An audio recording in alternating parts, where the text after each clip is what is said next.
یہ پروگرام ہی نہ بناؤ کہ تمہاری لڑائی ہو، اور فرمایا پھر اگر ہو جائے نا تو پھر صبر کے ساتھ مقابلہ کرو، پھر ڈٹ کے مقابلہ کرو، اور پھر یاد رکھو کہ یہ جو جنت ہے یہ تلواروں کے سائے میں ہے، جنت تلواروں کے سائے میں تمہیں ملے گی۔ پھر ڈٹنا سیکھو۔ پہلے تو بات یہ کہ تم یہ ارادہ ہی نہ کرو لڑائی، اور اگر کبھی ہو جائے وہ لوگوں کو بتاؤ کہ ہیں ہم پرامن لوگ، پر دین کے لیے کھڑا ہونا ہو تو پھر ہم سے زیادہ کسی کو کھڑا بھی نہیں ہونا آتا، پھر ہم سے زیادہ کسی کے پاس طاقت بھی نہیں۔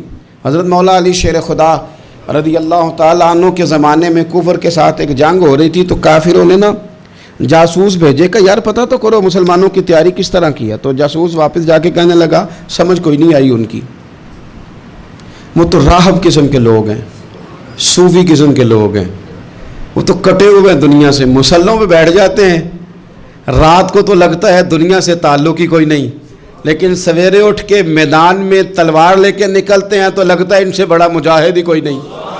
یہ عجیب لوگ ہیں کہ رات کو مسلح پہ بیٹھے ہیں تو لگتا ہے کٹ گئے دنیا، یہ صوفی لوگ ہیں، درویش ہیں۔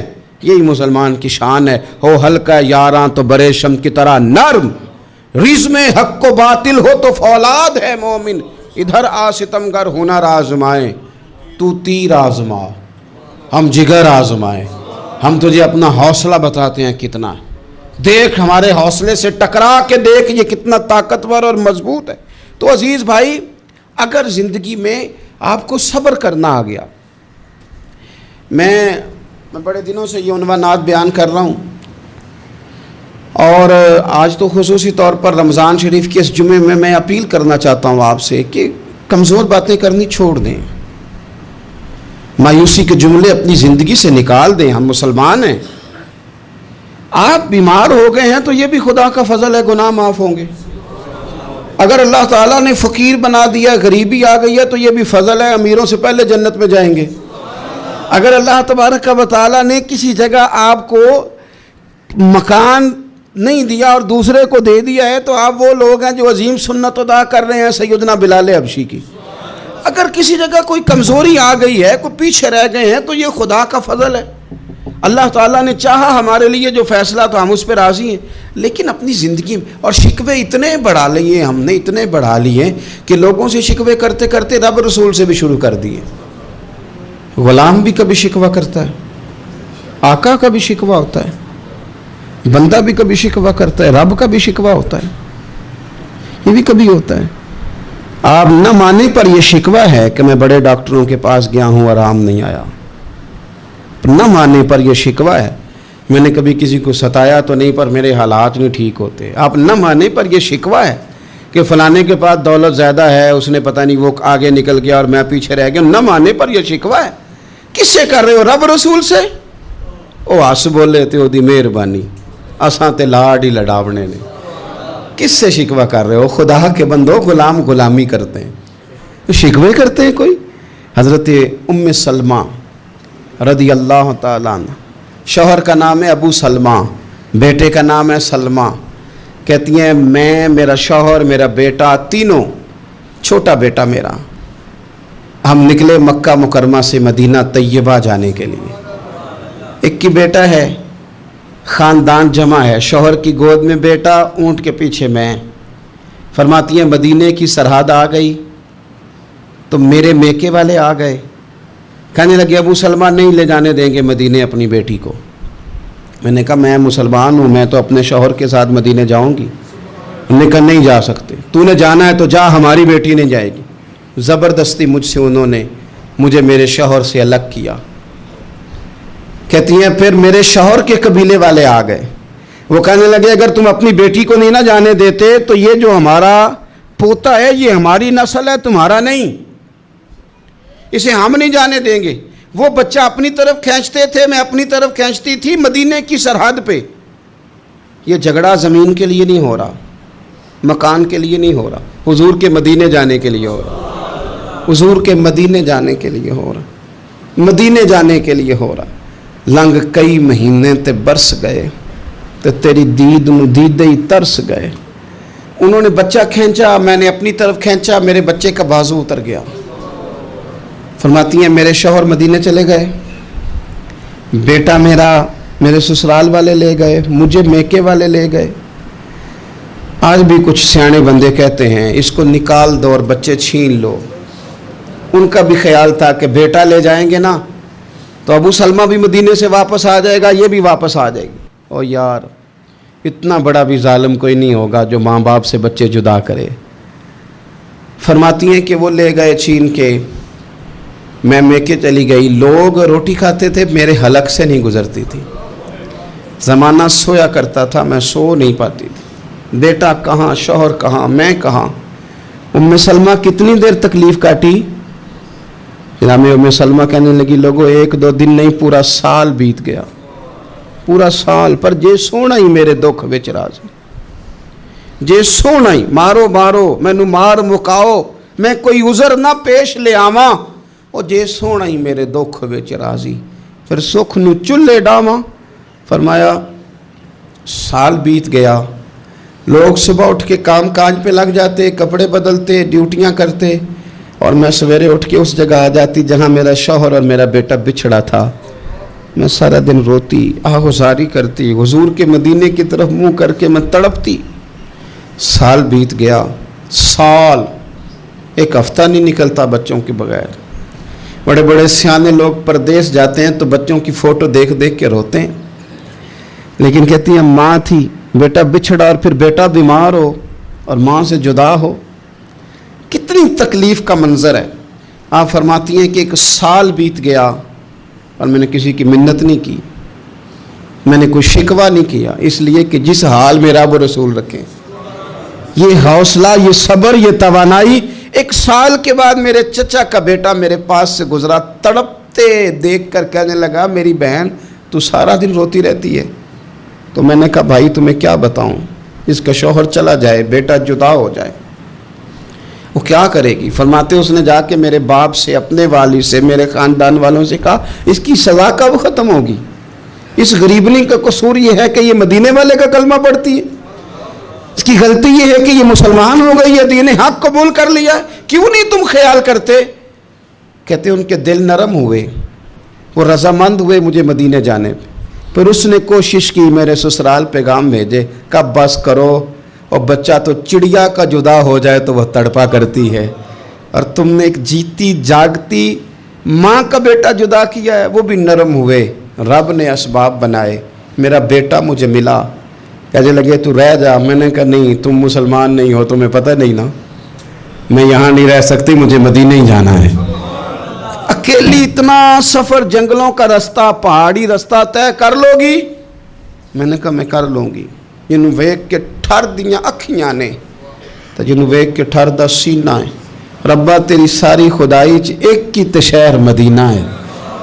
کہتی میں اونٹ پہ بیٹھی, بیٹا میں نے گود میں بٹھا لیا, میں سفر کرنے لگی, پر دل میں کھٹکا تھا کہ اتنا لمبا سفر, بیٹا چھوٹا ہے, کیسے کروں گی. کہتے مجھے عثمان بن طلحہ مل گئے. کہنے لگے کہاں جا رہی ہو بہن. میں نے کہا مدینے. کہنے لگے اکیلے جاؤ گی.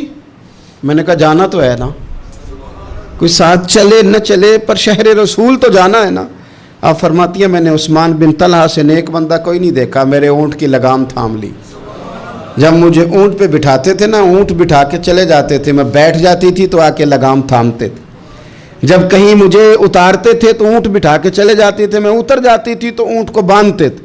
سونا ہوتا تھا تو اونٹ بٹھا دیتے, میں اتر جاتی, وہ دور جا کے لیٹ جاتے. فرماتی تھی پھر میرے لیے میرے رب نے اسباب پیدا کیے اور میں مدینہ پہنچی.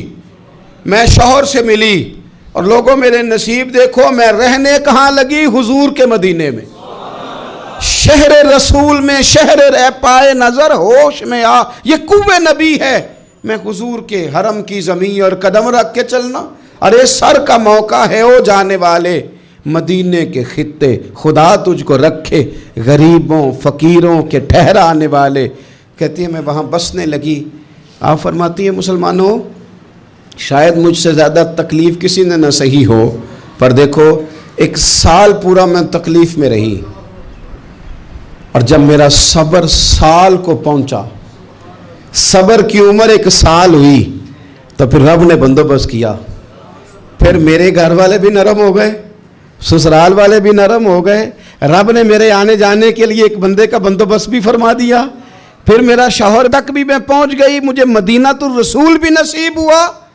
1 سال میں نے صبر کیا تھا, رب نے مجھے مستقل مدینے کا ٹھکانہ عطا فرما دیا. لیکن جو بندہ صبر ہی نہ کر پائے, جو صبر ہی نہ, جو کہ جی بڑی دور سے آیا ہوں, بڑی دیر ہو گئی, بڑا ٹائم ہو گیا, کب جا کے مسئلہ حل ہوگا, وہ جو آپ نے بتایا تھا وہ تعویذ کب اثر کرے گا, وہ دعا کب قبول ہوگی, وہ فلانا معاملہ کب, بھئی یہ ڈیٹ تو آپ کو رب رسول ہی دے سکتے ہیں. بندہ تو کوئی اطلاع ہی دے گا, پیغام ہی دے گا, دعا ہی کرے گا. اگر زندگی میں حوصلہ ہی نہیں ہوگا, اگر آپ کو یہ قرار ہی نہیں آئے گا, ٹھہرنا ہی نہیں آئے گا کسی میدان میں. دیکھیں کچھ ایسی اذیتیں ہوتی ہیں جو اذیت ناک ہوتی ہیں, لیکن اگر غلامی میں آ جائے نا آپ تو وہ اذیت ناک نہیں ہوتی, اس چبھن میں مزہ آنے لگتا ہے. کئی درد بھی مزیدار ہوتے ہیں, کئی درد بھی, کبھی زخم ٹھیک ہونے پہ آ جائے نا تو اسے چھیڑو تو مزہ آتا ہے, اس لیے کہ کچھ درد بھی مزیدار ہوتے ہیں. آتش سے کسی نے کہا تو روتا بڑا ہے, اس نے کہا محبوب کی یاد میں تڑپتا ہوں, ابھی تو ایک دل ہے, میرے تو خواہش تھی کبھی 2 ہوتے نا تو صحیح کر کے تڑپتا. رب نے دل ایک بنایا, کہتا وہ مزہ دیا ہے تڑپنے کہ میری آرزو ہے یا رب میرے دونوں پہلوؤں میں دل بے قرار ہوتا. درد میں بھی مزہ ہے, پر شرط یہ ہے کہ لوگ درد میں بھی جینا سیکھیں. ہم نہ آرام میں جینا چاہتے ہیں, پنکھے کے نیچے جینا چاہتے ہیں. کاش کہ ہمیں صحرا میں بھی نیند کا مزہ لینے کا طریقہ آئے, پھر زندگی کے سارے راستے آسان ہیں, پھر اقرار بھی مشکل نہیں. لیکن چونکہ حوصلہ نہیں, صبر نہیں, وہ والا قرار نہیں جو ایک مسلمان سے رب رسول کا مطالبہ ہے. حدیبیہ کے موقع پہ نا نبی پاک صلی اللہ علیہ وسلم نے جو شرطیں کافروں کے ساتھ طے کی تھی نا, حضور نے نور بصیرت سے کی تھی نا, تو انہی شرطوں نے پھر فتح کے باب کھول دیے. ان فتحنا لک فتحا مبینا. ایک شرط یہ تھی کہ اگر کوئی مسلمان مدینے سے مکے آئے گا تو مکے والے واپس نہیں کریں گے, رکھ لیں گے. پھر غور کریں, کوئی مسلمان اگر مدینے سے مکے آئے گا تو مکے والے واپس نہیں کریں گے, اور اگر کوئی بندہ مسلمان اپنے آقا کی مرضی کے بغیر مسلمان ہو جائے اور وہاں سے وہ مدینے آئے گا تو حضور پناہ نہیں دیں گے. تو میرے بھائی, محبوب کی طرف سے آنے والا نہ صرف سوکھ ہی نہیں قبول کرنا چاہیے, دکھ بھی قبول کرنا چاہیے, دکھ بھی قبول کرنا چاہیے. ہمارا یہ مسئلہ ہے کہ ہم نہ میٹھی میٹھی کے قائل ہیں, کڑوی کڑوی کے قائل نہیں. اگر وہ کبھی دکھ دے نا تو محبوب کا دکھ بھی سکھ سمجھ کے قبول کرو. ہاں اس کی طرف سے کانٹا ہے کبھی تو اسے پھول سمجھ کے قبول کرو, وہ چبھے گا نہیں, انشاءاللہ مزہ ہی دے گا, وہ قبول تو کرو نا. تو اب حضرت ابو بصیر رضی اللہ تعالیٰ عنہ ایک صحابی تھے, ایک تو حضرت ابو جندل رضی اللہ تعالیٰ عنہ تھے نا, تو وہ تو حدیبیہ میں آ گئے. حضور مجھے لے جائیں, تو نبی پاک نے فرمایا میں نے وعدہ کر لیا ہے, ان کو بھی حضور نے واپس بھیج دیا. اور یہ بیچارے نا اپنے آقا کی جیل توڑ کے مکے سے بھاگ کے مدینے آئے. یا رسول اللہ مجھے قبول کر لے, میں بھاگ آیا ہوں, وہ بڑا ظلم کرتے ہیں, مارتے ہیں, تکلیف دیتے ہیں. وہ آئے تو ادھر سے نا اس کے مالک نے 1-2 بندے بھی بھیج دیے رکا دے کے کہ یا رسول اللہ آپ کا تو وعدہ تھا کہ آپ بندہ رکھیں گے نہیں. یہ آئے اور رکا بھی آ گیا. اب ذرا منظر کو سمجھے. ہمارا تو یہ مسئلہ ہے کہ کہتے ہیں کہ میری 99 باتیں مانی ہیں, ایک نہیں مانی, لہذا میرا تعلق ہی کوئی نہیں. لیکن یہاں کیا کیفیت ہے, بندہ رو رہا ہے, تڑپ رہا ہے, حضور میں مار سے بچتا ہوا آیا ہوں, جیل توڑ کے آیا ہوں, مجھے قبول کر لیں. ادھر رکا آ گیا کہ آپ کا وعدہ تھا رکھیں گے نہیں. اب یہ کتنا مشکل مسئلہ ہے, لیکن رسول پاک علیہ السلام نے فرمایا ابو بصیر میں نے وعدہ کیا یار تجھے واپس جانا پڑے گا. اوئے ہوئے ہوئے. لوگ تو کہتے ہیں نا کہ وہ پیر صاحب نے کہا تھا تو میرا کام نہیں ہوا, لہذا میری بیعت ہی گئی, چھٹی ہو گئی. ماحول ہی بڑا عجیب ہے. حضور نے فرمایا واپس جا, لیکن جے کر یار دے نام دا ملے مینا. پھر انہوں چولی پا لئیے مینے نو, پنجے سٹیے نا. جے کر یار دے نام دا, سامنے والے نے تانا سمجھ کے دیا تھا, پر یار کے نام کا تھا نا. اس نے کہا لا صحیح, سونے کے نام کا ہے نا. تانا ہوا تو کیا ہوا. جے کر یار دے نام دا ملے مینا, انہوں چولی پا لئیے پنجے سٹیے نا. تے جے کر یار دے نام دی ملے سولی, پھر جھوٹا جھوٹ لئیے تے پیچھے ہٹیے نا. جھوٹا جھوٹ لئیے. اب لکھنے والے کا بھی اپنا انداز ہے نا، کہتے ہیں یہ بھی میرے لیے جھولا ہی ہے، یہ بھی آرام کی جگہ ہی ہے، جھوٹا جھوٹ لئیے تے پیچھا ہٹیے نا۔ حضرت ابو بصیر رضی اللہ تعالیٰ عنہ سے حضور نے فرمایا واپس جانا ہے، کہ سونے ٹھیک ہے، کوئی شکوہ نہیں، کوئی گلہ نہیں، یہ بھی میرے محبوب کا حکم ہی ہے۔ اور کیا بات ہے، میرے نبی وعدوں کے پکے ہیں، کیا بات ہے، حضور نے جو کہا کر کے دکھایا۔ کہتے ہیں میں واپس جا رہا تھا، ایک دو بندے ساتھ تھے، جب مدینے کی حد گزر گئی نا، حضور نے تو کہا تھا نا مدینے میں پناہ نہیں دینی، تو میں نے اس سے کہا یار تلوار بڑی سونی ہے، ذرا دکھانا۔ اس نے دکھائی تو ایک کی میں نے گردن کاٹ دی، دوسرا ویسے ہی بھاگ گیا، اور بھاگ کے حضور کے پاس آیا، جی اس نے تو مار دیا۔ تو سرکار فرمانے لگے میں نے تو وعدہ پورا کیا تھا نا، تم سے نہیں سنبھالا گیا تو معاملہ تمہارا ہے۔ اب حضرت ابو بصیر رضی اللہ تعالیٰ عنہ واپس آئے، عرض کی حضور اب میرے لیے کیا حکم ہے؟ حضور نے فرمایا میاں حکم وہی ہے، مدینے میں ہم نہیں رکھ سکتے، تم مدینے میں صحابہ تھے نا، حضور کی باتوں سے خوشبو لیتے تھے، مدینے میں نہیں رکھ سکتے۔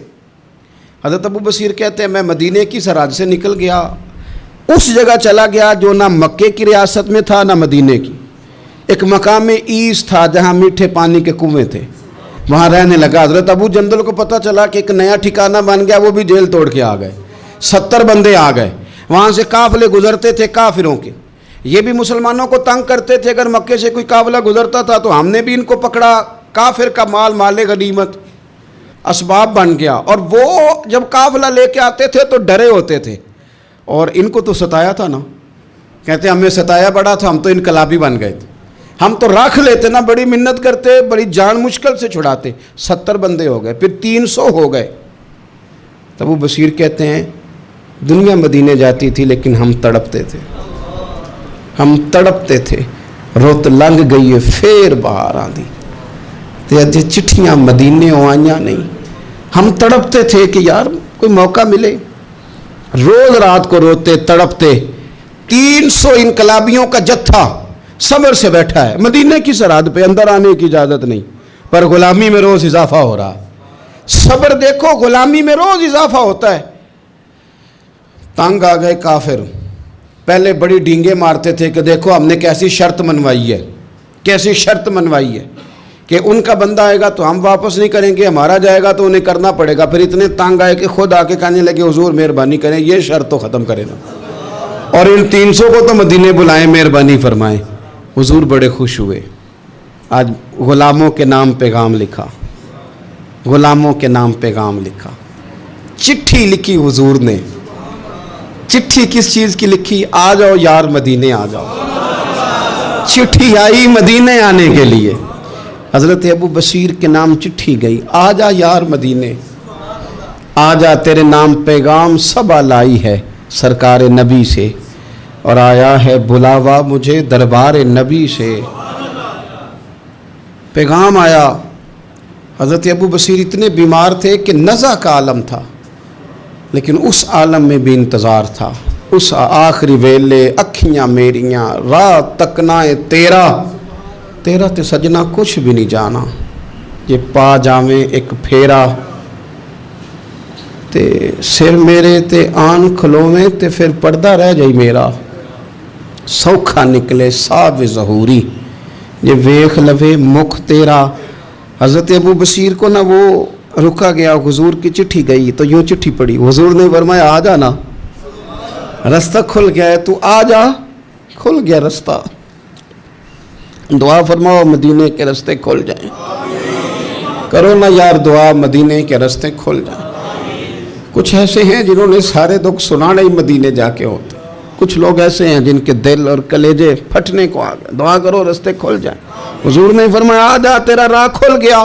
حضرت ابو جندل کہتے ہیں میں سرانے کھڑا تھا، حضرت ابو بصیر کے خط پڑھا، مسکرائے، اشارے سے کہنے لگے کہ دیکھ میرے نبی کا خط ہے، حضور کی چٹھی میرے نام آئی ہے پڑھنا، تو میں نے بھی پڑھی، پہلے روئے پھر کلمہ پڑھا، پھر میرا ہاتھ تھاما، روح ہی پرواز کر گئی، ہمیشہ کے لیے، ہمیشہ کے لیے۔ وہ ظاہری جسم کے ساتھ تو مدینے نہ پہنچے، پر قبر میں گئے تو مدینے والے کی زیارت نصیب ہو گئی، قبر میں حضور کی زیارت نصیب ہو گئی، قبر میں۔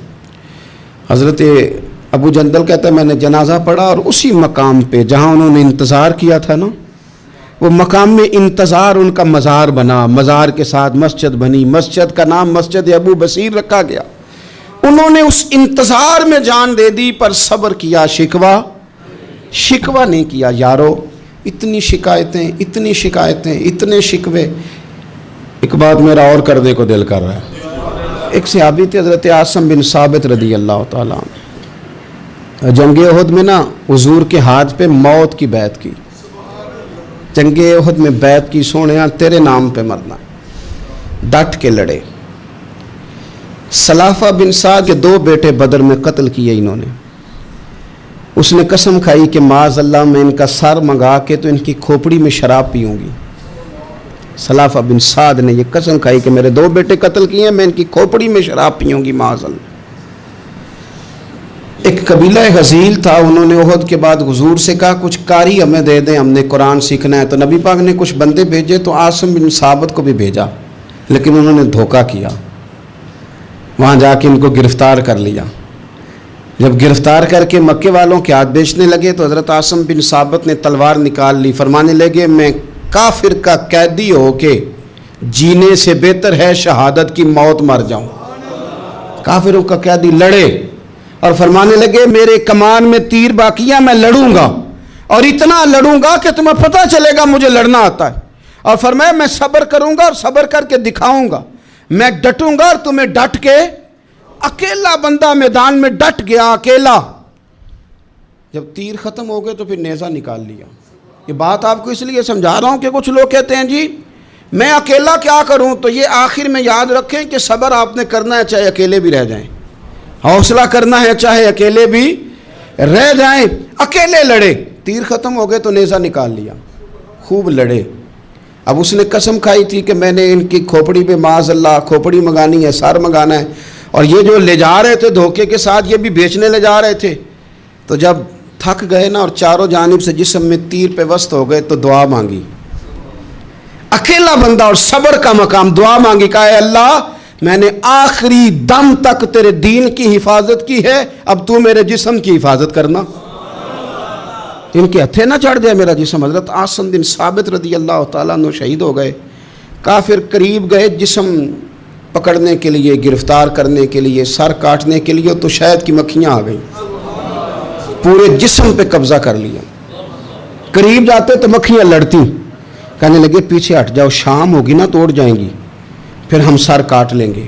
شام تک چاروں جانے بیٹھے رہے، نہ کوئی ہوا آئی، نہ کوئی بادل برسا، نہ کوئی طوفان آیا۔ شام کو انہوں نے اٹھانا تھا، ایک ریلا آیا پانی کا، اور جناب عاصم بن ثابت کی لاش مبارک کو بہا کے لے گیا۔ میرے رب نے اس میدان میں بھی یہ بتلایا کہ جو صبر کرے نا رب اس کے جسم